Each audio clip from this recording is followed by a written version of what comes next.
Shalom para murid Kristus yang dikasihi Tuhan. Pada bagaimana kali ini kita akan membahas sebuah tema refleksi untuk transformasi. Dari Kolose pasal 3 ayat 9b sampai 10, demikian firman Tuhan. Karena kamu telah menanggalkan manusia lama serta kelakuannya, dan telah mengenakan manusia baru yang terus-menerus dibaharui untuk memperoleh pengetahuan yang benar menurut Khaliknya. Saudara, jika menjalani masa kanak-kanak pada tahun 90-an, Power Ranger mungkin bukan tontonan yang asing buat saudara. Film seri anak-anak ini menceritakan 5 pemuda yang masing-masing mendapatkan privilege dipilih menjadi pahlawan super, di mana sewaktu-waktu diperlukan mereka dapat mengubah diri, bertransformasi dari manusia biasa ke pahlawan super dengan kekuatan untuk mengalahkan musuh. Dan transformasi ini terjadi dalam sekejap mata. Nah, saudara, transformasi atau perubahan yang terjadi dalam sekejap mata sayangnya tidak terjadi di dunia nyata. Menghendaki transformasi, tentu ada proses yang harus dijalani.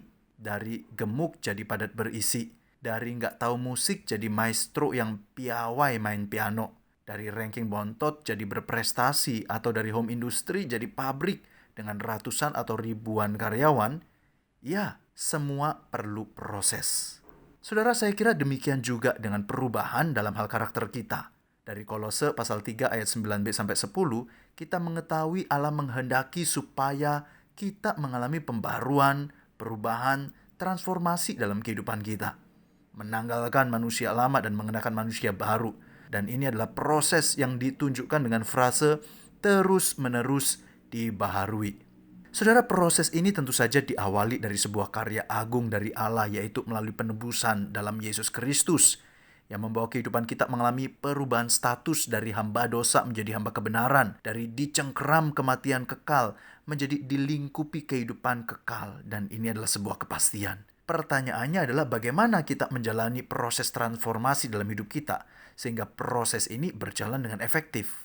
Saudara, salah satu tips praktis yang melaluinya Tuhan dapat bekerja untuk mengubah hidup kita adalah dengan melakukan refleksi pribadi mengenai kehidupan kita.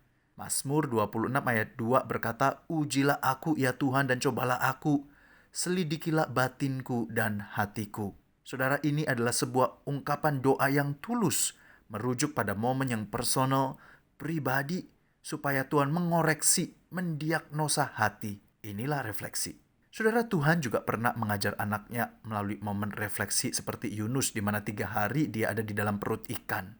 Dalam PB kita juga melihat momen refleksi dari seorang Saulus yang berubah menjadi Paulus. Dia dibuat buta selama 3 hari dan mendapati dirinya sungguh-sungguh adalah manusia berdosa yang membutuhkan Allah dan membutuhkan kasih karunia-Nya.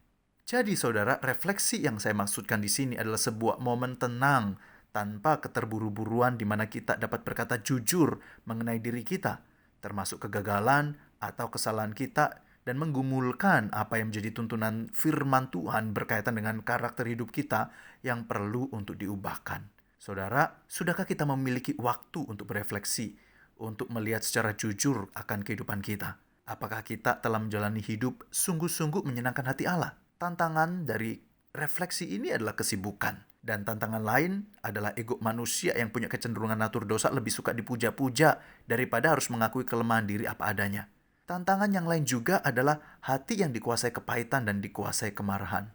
Saudara, ini semua sadar atau tidak sadar dapat membuat kita menyepelekan momen refleksi diri dan terus menenggelamkan diri dengan kesibukan, pencapaian, dan penerimaan yang dapat berujung pada kelelahan. Saudara, refleksi diri.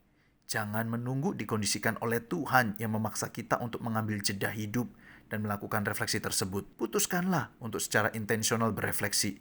Refleksi harian, pagi hari, malam hari, atau mungkin mingguan. Buatlah catatan jika memang diperlukan. Ini semua tentu bisa kita atur masing-masing sesuai dengan hikmat yang Tuhan berikan bagi kita. Tetapi yang pasti, mari kita belajar berefleksi untuk jujur melihat kerapuhan diri yang dapat menggiring kita untuk menyadari bahwa kita memerlukan pertolongan Sang Ilahi, yaitu Kristus, yang menghendaki kita bertransformasi supaya hidup kita serupanya dan menjadi saksi bagi dunia ini. Selamat berefleksi dan jalani proses transformasi. Soli Deo Gloria. Amen. God bless you.